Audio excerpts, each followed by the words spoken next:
इस वीडियो में हम कक्षा 10 का प्रश्नावली 5.3 का प्रश्न नंबर 19 को हल करेंगे। तो चलिए स्टार्ट करते हैं इस वीडियो को।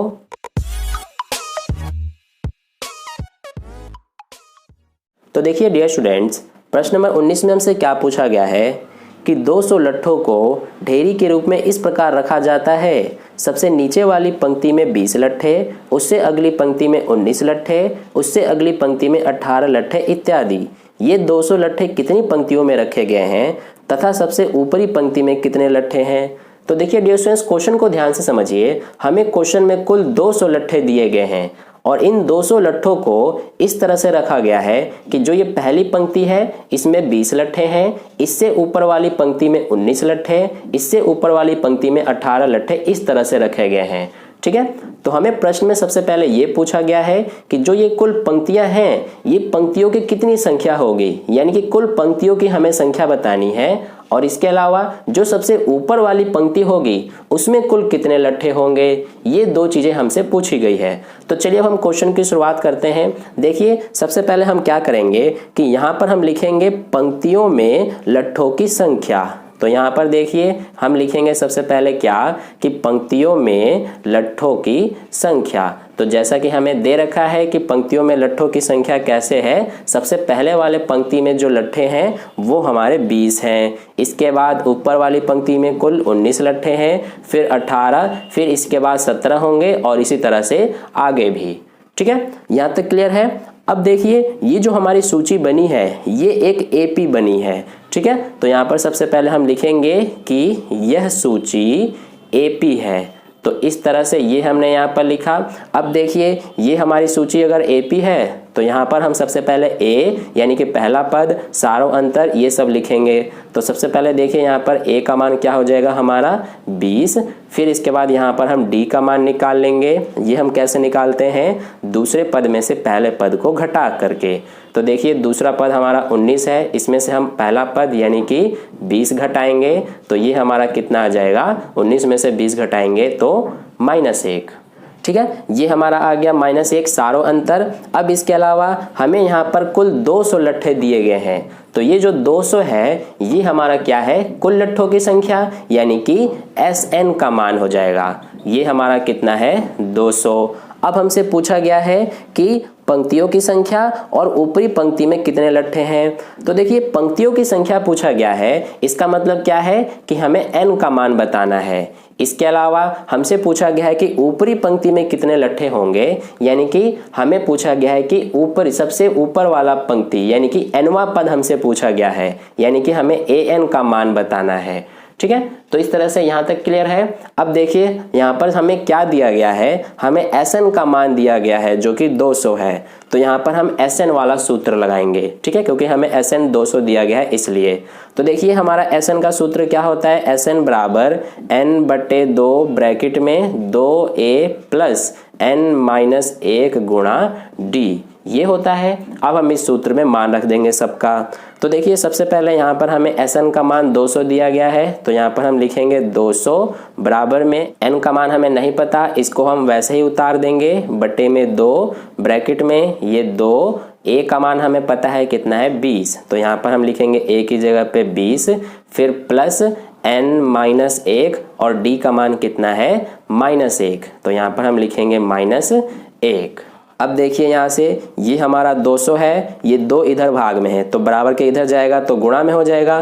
तो 200 और 2 का गुणा करेंगे तो ये हो जाएगा 400। बराबर के इधर क्या बचा n और ब्रैकेट में ये 2 गुणा 20 कितने हो जाएंगे 40। फिर इसके बाद देखिए ये हमारा प्लस है और ये n-1, तो सबसे पहले n का -1 से गुणा करेंगे तो -n आ जाएगा और -n और ये प्लस तो हमारा आ जाएगा -n। ठीक है, फिर इसके बाद ये -1 और -1 का गुणा करेंगे तो ये आ जाएगा +1। ठीक है, तो इस तरह से ये हो गया यहाँ तक। अब देखिए ये हमारा यहाँ पर 400 आ जाएगा बराबर के इधर। सबसे पहले यहाँ पर देखिए 40 + 1 41 हो जाएगा। तो 41 का सबसे पहले n से गुणा करेंगे तो 41n, फिर इसके बाद यहाँ पर हम n का -n से गुणा करेंगे तो -n²। ठीक है, अब यहाँ पर देखिए हम क्या करेंगे कि जो ये बराबर के इधर 41n और -n² है इनको बराबर के इधर ले जाएंगे। तो ये हमारा देखिए माइनस एन स्क्वायर बराबर के इधर जाएगा तो प्लस का एन स्क्वायर हो जाएगा, और ये 41n प्लस का है बराबर के इधर जाएगा तो माइनस का 41n हो जाएगा, और ये 400 प्लस में है इधर तो इधर ही रहने देंगे, और बराबर के इधर हमारा क्या बच गया 0। ठीक है, अब देखिए ये हमारा एक द्विघात समीकरण बन गया, तो हम इसका अब गुणनखंड विधि से हल ज्ञात करेंगे। ठीक है, तो आई होप आपको गुणनखंड विधि से करने आता है। अगर आपको कोई और विधि अच्छे से आता है तो उस विधि से कर सकते हैं। ठीक है, तो देखिए यहाँ पर सबसे पहले ये हमारा एन स्क्वायर हो गया, ये माइनस 41n है, तो माइनस 41n की जगह पे हमें दो ऐसी संख्या लेनी है जिनका गुणा करें तो 400 आए। तो देखिए अगर हम दो ऐसी संख्याएं, एक तो -25 लेंगे और -16 लेंगे, तो हमारा इन दोनों का गुणा करने पर ये 400 आ जाएगा, और दोनों का हम प्लस या माइनस करेंगे तो ये हमारा -41 आ जाएगा।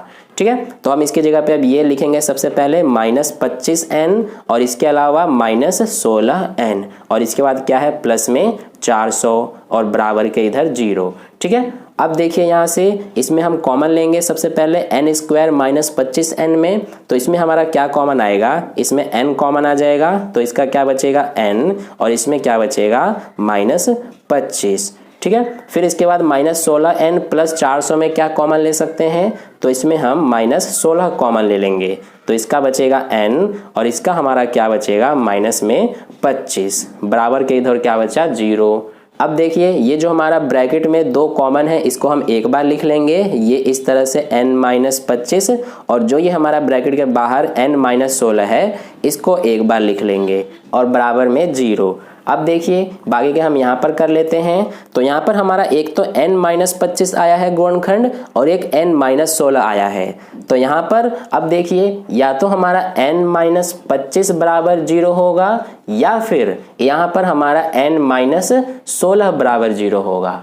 ठीक है, तो इस तरह से यहाँ पर अगर हम n का मान निकालेंगे तो n का मान हमारा कितना आ जाएगा 25, या फिर यहाँ पर हमारा n का मान कितना आ जाएगा 16। तो देखिए यहाँ पर n का मान एक तो 25 आया है और एक 16 आया है, तो दो तो हमारे हो नहीं सकते n का मान, तो इनमें से देखेंगे हमारा कौन सा पॉसिबल है n का मान। तो देखिए सबसे पहले यहाँ पर हम n का मान 25 रख के देखते हैं, तो यहाँ पर लिख लेते हैं n बराबर 25 रखने पर, तो देखिए n का मान 25 रखने पर हमें क्या प्राप्त होगा, n का मान 25 है इसलिए यहाँ पर हमारा क्या हो जाएगा a 25, जो कि किसके बराबर होगा a प्लस 24d के। ठीक है, तो यहाँ से देखिए हमारा a का मान कितना है, ये हमारा 20 है तो यहाँ पे आ जाएगा 20 प्लस ये 24, और d का मान कितना है -1, तो ये हो गया -1। अब देखिए ये 20 और ये 24 का -1 से गुणा होगा तो -24 हो जाएगा, और -24 और ये प्लस क्या हो जाएगा -24, तो यहाँ पर 20 में से 24 माइनस करने पर कितना आएगा -4। अब देखिए ये हमारा n का मान 25 रखने पर -4 आया है, अब यहाँ पर हम n का मान 16 रख के देखते हैं, तो यहाँ पर हम लिख लेंगे n बराबर 16 रखने पर, तो देखिए n का मान अगर 16 रखेंगे तो ये हमारा क्या होगा a16, जो कि किसके बराबर होगा a प्लस 15d के बराबर। तो देखिए a का मान हमारा कितना है 20 प्लस ये 15 और d का मान कितना है -1, तो यहाँ से ये हमारा 20 और ये 15 -1 का गुणा करेंगे तो -15 हो जाएगा, और -15 और ये प्लस -15। ठीक है, तो 20 में से 15 माइनस करेंगे तो ये आ जाएगा हमारा 5।